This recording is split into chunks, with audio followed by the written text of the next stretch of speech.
ప్రభుత్వం మరోసారి ట్రాఫిక్ చలాన్ల గడువును పొడిగించింది. తెలంగాణలో ట్రాఫిక్ చలాన్ల గడువు తేదీని ఫిబ్రవరి 15 వరకు పొడిగిస్తూ ఉత్తర్వులు జారీ చేసింది.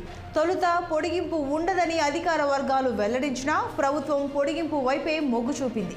గత ఏడాది డిసెంబర్ 27 నుండి పెండింగ్ చలాన్లను రాయితీతో చెల్లించేందుకు అవకాశం ఇచ్చింది.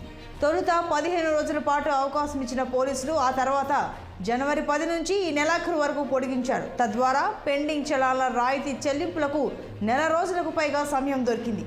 అయితే తెలంగాణ వ్యాప్తంగా దాదాపు 135 కోట్ల ఆదాయం వచ్చింది.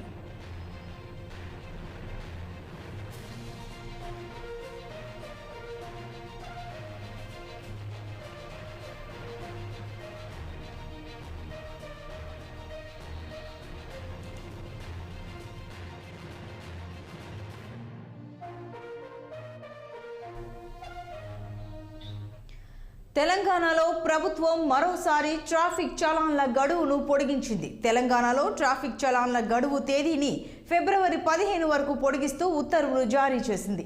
తొలుత పొడిగింపు ఉండదని అధికార వర్గాలు వెల్లడించినా ప్రభుత్వం పొడిగింపు వైపే మొగ్గు చూపింది.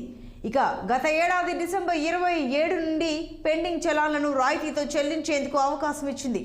తొలుత 15 రోజుల పాటు అవకాశం ఇచ్చిన పోలీసులు ఆ తర్వాత జనవరి 10 నుంచి ఈ నెలాఖరు వరకు పొడిగించారు.